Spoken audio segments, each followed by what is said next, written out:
अस्सलाम वालेकुम स्टूडेंट्स, इस वीडियो में हम educational provisions for the visually impaired children ये डिस्कस करेंगे। यानी विजुअली इम्पेयर्ड बच्चों को पढ़ाया कैसे जाए। जो असल हमारा सब्जेक्ट है दैट इज़ स्पेशल एजुकेशन। ठीक है जी, स्पेशल लोगों को एजुकेट कैसे किया जाए। तो टॉपिक हमने चूँकि स्टार्ट किया है विजुअल इम्पेयरमेंट का, तो विजुअली इम्पेयर्ड बच्चों को पढ़ाया कैसे जाए। तो किसी भी स्पेशल बच्चे को पढ़ाने के हवाले से 3 तरह के जो डिसीजंस हैं वो इम्पॉर्टेंट होते हैं। Where to teach the child, बच्चे को कहाँ पढ़ाया जाए, किस सेटिंग में पढ़ाया जाए। Number 2, how to teach the child, बच्चे को कैसे पढ़ाया जाए। And what to teach the child, और बच्चे को क्या पढ़ाया जाए। ठीक है जी, कहाँ, क्या और कैसे। Where, what and how. Where से मुराद है जी डिसीजंस रिगार्डिंग और concerning the placement of the special child. ठीक है जी। व्हाट टू टीच यानी decisions regarding the curriculum of the special child, यानी सिलेबस क्या हो। एंड द और कैसे यानी methods of teaching, decisions regarding the methods of teaching और इम्प्लीमेंटेशन ऑफ स्पेशल एजुकेशन। ठीक है जी, किस तरीके से ये काम किया जाए। तो सबसे पहले हम डिस्कस करते हैं जी decisions regarding the placement of the visually impaired children. Special बच्चों को किन सेटिंग्स में रखकर पढ़ाया जा सकता है, किस तरीके से आया उन्हें उस जो प्लेसमेंट स्ट्रेटजीज़ हैं। जैसे प्लेसमेंट स्ट्रेटजीज हो सकती हैं, अगर एक बच्चा बेहद मजबूर है और वो अपने घर से या हॉस्पिटल से कहीं जा ही नहीं सकता, तो उसके लिए हॉस्पिटल बेस्ड या होम बेस्ड स्कूल्स हम बनाएंगे या एजुकेशन सिस्टम बनाएंगे। ठीक है जी। इसके अलावा या फिर हम कोई स्पेशल स्कूल बनाएंगे, स्पेशल क्लासेस होंगी या स्पेशल स्कूल्स होंगे। ठीक है जी। या बच्चे को नॉर्मल स्कूल के अंदर ही पढ़ाएंगे, या नॉर्मल स्कूल के अंदर स्पेशल क्लासेस, उनकी क्लासेस अलहदा कर देंगे, या नॉर्मल स्कूल के अंदर उसके लिए कोई नॉर्मल स्कूल बच्चा नॉर्मल क्लास में पढ़ेगा, लेकिन बाद में उसको स्पेशल हेल्प के लिए उसके लिए एक रिसोर्स रूम बना दिया जाए। तो special classes regular classes with resource rooms, या एक जो रेगुलर क्लास है उसके अंदर जो टीचर खड़ा हुआ है नॉर्मल बच्चों को पढ़ाने के लिए, उसकी हेल्प के लिए एक कंसल्टेंट टीचर हो। जैसे कि एक रेगुलर क्लास चल रही है, उसमें एक आधा बच्चा अगर फ़र्ज़ करें वो डेफ बैठा हुआ है, तो नॉर्मल टीचर पढ़ाई जा रहा हो और पीछे जो डेफ बच्चा उसके लिए एक कंसल्टेंट टीचर हो, वो साइन लैंग्वेज में उसको ट्रांसलेट करता जा रहा हो। तो regular class with consultant teacher, या फिर regular class with itinerant teacher. बाज़ औक़ात सिचुएशन आती है कि आप टीचर साथ तो नहीं खड़ा कर सकते, लेकिन एक नॉर्मल क्लास में एक टीचर पढ़ा रहा है और एक स्पेशल बच्चे को प्रॉब्लम्स आ रही हैं उसमें, उसके लिए हेल्प के लिए हर 5 दिन, 6 दिन, हफ्ता बाद, 10 दिन बाद, 15 दिन बाद, जब भी अवेलेबल हो, एक टीचर विज़िट करके और उसकी प्रॉब्लम्स को आके रिजॉल्व करने की कोशिश करता है, उसको रिसोर्स रूम वगैरह में या किसी भी तरीके से इंडिविजुअली इसको सेशन देकर। तो उसे हम इटिनरेंट टीचर कहते हैं।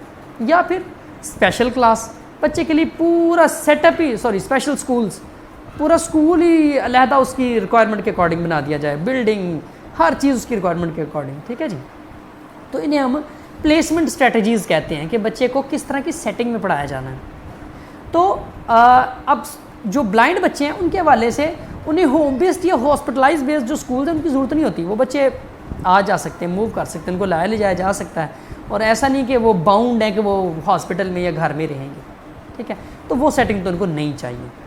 ठीक है जी। तो हमने देखना है कि ब्लाइंड बच्चों के हवाले से या विजुअल इम्पेयर्ड जो बच्चे हैं उनके हवाले से कौन कौन सी सेटिंग जो है वो इस्तेमाल की जाती है आम तौर पर।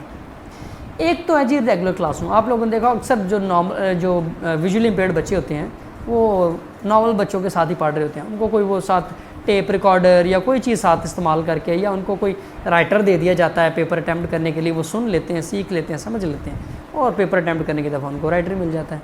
तो दैट मीन्स कि उनके लिए हमने जो रेगुलर क्लासेस हैं वो वाला सेटअप इख्तियार किया। तो या तो ये हो सकता है कि जी रेगुलर क्लासेस, एक तो ये प्लेसमेंट स्ट्रेटजी इनके लिए हो सकती है, number 1। Number 2, regular classes with resource rooms, कि बच्चे को रेगुलर क्लास में पढ़ाया जा रहा है लेकिन उसके प्रॉब्लम्स इतने हैं कि वो रेगुलर क्लास में सारी उसकी हल नहीं हो रही।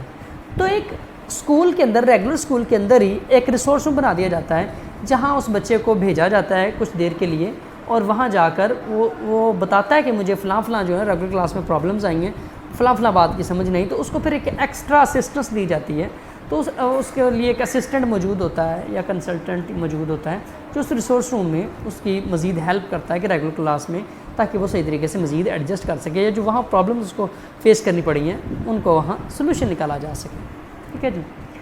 नंबर 3 इसके लिए हो सकता है इटिनरेंट टीचर। एक ये सेटिंग इस्तेमाल की जाती है कि आमतौर पर बच्चे को नॉर्मल सेटिंग में पढ़ाया जाता है और एक स्पेशल जो एक स्किलफुल टीचर है जो विजुअली इम्पेयर्ड बच्चों की एजुकेशन के हवाले से एक्सपर्ट है, वो हर हफ्ते बाद या कुछ दिन एक टाइम पीरियड के बाद वो विज़िट करता है स्कूल का और वहाँ आकर अपनी खिदमात पेश करता है और विजुअली इम्पेयर्ड बच्चे को जो भी प्रॉब्लम्स हैं उनको रिजॉल्व करने की कोशिश करता है। ठीक है जी। और इसके अलावा चौथी स्ट्रेटजी स्पेशल क्लासेस या स्पेशल स्कूल्स। बच्चे को एक स्पेशल सेटिंग में रखा जा सकता है, मुकम्मल तौर पर हर चीज़ उसके अकॉर्डिंग डिज़ाइन किया, बिल्डिंग उसके अकॉर्डिंग होगी, सिलेबस के अकॉर्डिंग होगा, टीचिंग स्ट्रेटजी उसके अकॉर्डिंग होंगी, टीचर्स उसके अकॉर्डिंग होंगे। हर चीज़ बच्चे की नीड्स को मद्देनज़र रखते हुए अगर बनाई जाए तो फिर उसे हम स्पेशल एजुकेशन स्कूल्स या स्पेशल क्लासेस कहेंगे। ठीक है जी। तो एक ये सेटिंग भी हो सकती है, ये प्लेसमेंट भी हो सकती है बच्चों की। तो ये 4 तरह की प्लेसमेंट जो है वो आमतौर पर ज़्यादा यूज़ की जाती हैं स्पेशल बच्चों के हवाले से। ज़्यादातर इनको नॉर्मल स्कूलों में नॉर्मल बच्चों के साथ पढ़ाना पॉसिबल होता है। ठीक है जी। इसके अलावा वो नॉर्मल स्कूल या रेगुलर स्कूल के अंदर रिसोर्स रूम बना दिया जाए, या रेगुलर स्कूल के अंदर एक अटेंडेंट टीचर जो है वो आकर विज़िट करें, या फिर स्पेशल स्कूल या स्पेशल क्लास बना दी जाए। तो ये 4 तरह की प्लेसमेंट स्ट्रेटजीज़ हैं। और सेटिंग्स इनके लिए स्पेशल जो है वो स्कूल टाइमिंग भी रखी जा सकती है, और रेजिडेंशियल जो है स्कूल्स हैं वो बनाए जा सकते हैं, यानी डे स्कूल्स भी और रेजिडेंशियल स्कूल्स भी। डे स्कूल से मुराद होता है कि बच्चा अपने घर से आए, आधा दिन पढ़े और घर चला जाए। ठीक है जी। उसके लाने जाने का बंदोबस्त कर दिया जाए, ट्रांसपोर्टेशन के लिए मैनेज कर लिया जाए। और रेजिडेंशियल स्कूल्स का मतलब होता है ऐसे स्कूल जिनके अंदर हॉस्टल वगैरह की फैसिलिटी हो। तो ये आमतौर पर ये सेटिंग भी बड़ी फेमस इस्तेमाल की जाती है कि बच्चों को आमतौर पर ब्लाइंड जो बच्चे होते हैं या विजुअली इम्पेयर्ड जो बच्चे होते हैं उन्हें स्कूल में पढ़ाकर साथ ही उसके हॉस्टल बना दिया जाता है, ताकि उनको ज़्यादा ये जो मोबिलिटी और ओरिएंटेशन के प्रॉब्लम्स हैं, मूव जो करना पड़ता है इतना, उसमें प्रॉब्लम्स होती हैं, तो उसका सोल्यूशन निकाला जा सके। तो इसलिए उन्हें रेजिडेंशियल जो सेटिंग्स हैं उनके अंदर भी रखा जा सकता है। ठीक है जी। या डे स्कूल्स या रेजिडेंशियल स्कूल्स। 4 तरह की प्लेसमेंट स्ट्रेटजीज़, या फिर रेगुलर क्लासेस, या रेगुलर क्लासेस के साथ रिसोर्स रूम, या रेगुलर क्लासेस के साथ अटेंडेंट टीचर, या फिर स्पेशल स्कूल या स्पेशल क्लासेस। और सेटिंग्स डे वाली भी और रेजिडेंशियल भी दोनों यूज़ की जा सकती हैं। तो ये तो डिसीजन हो गया कि हमने बच्चों को रखना किस सेटिंग में या किस जगह पर है। Where to teach the child, decisions regarding the placement of the visually impaired children. Next है जी व्हाट टू टीच, इन्हें पढ़ाया क्या जाए। अब इनकी जो ज़िंदगी की रिक्वायरमेंट है वो नॉर्मल लोगों की जैसी नहीं होती। बहुत सारे इनके प्रॉब्लम्स होते हैं जो इन्हें सिखाने पड़ते हैं, उनके लिए स्पेशल अरेंजमेंट्स करनी पड़ेंगी। इन बच्चों के जो प्रॉब्लम्स हैं उसमें ये ख़ुद से बहुत सारे काम नहीं कर सकते। करेंसी का इस्तेमाल या अपनी बहुत चीज़ों को ख़ुद मैनेज करना, जो डेली लिविंग स्किल्स हैं वो इनमें सही नहीं होती। और बहुत सी लोगों को नहीं इसके बारे में आइडिया होगा कि इनकी जो लिसनिंग स्किल्स और सोशलाइजेशन, ठीक है जी, वो भी इतनी अच्छी नहीं होती। आमतौर पर सोचा जाता है कि जो ब्लाइंड बंदा है उसकी सुनने की जो वो है वो बहुत अच्छी होती है, लेकिन ये एक्चुअली ठीक नहीं बात। सुनने की हद तक ये है कि वो फोकस ज़्यादा करता है, गौर से सुनता ज़रूर है, इस हद तक ठीक है। उसे कोई बात है क्लैरिटी की हद तक अगर हम कहें कि आवाज़ समझ ज़्यादा है कि वो फोकस ज़्यादा कर रहा है, लेकिन अगर वो बात को समझ भी हम कहें कि वो ज़्यादा अच्छा रहा है तो वो बात ठीक नहीं होगी। उसकी जो सोशलाइजेशन है वो बड़ी पुअर होगी। अगला बंदा क्योंकि बात करने के साथ साथ वो सिर्फ आवाज़ का इस्तेमाल, वो सिर्फ आवाज़ को सुन पा रहा है, लेकिन बात करने वाला जो है वो अपने eye contact, facial expression, gestures, posture सब कुछ इस्तेमाल कर रहा है, अपना कंप्लीट मैसेज भेजना चाह रहा है। लेकिन जो विजुअली इम्पेयर्ड है वो सिर्फ आवाज़ सुन पा रहा है, तो इसलिए वो बात उतनी अच्छे तरीके से समझ नहीं पाएगा जितने अच्छे तरीके से एक नॉर्मल बंदा है या जिसकी विजन ठीक है वो समझ पाएगा।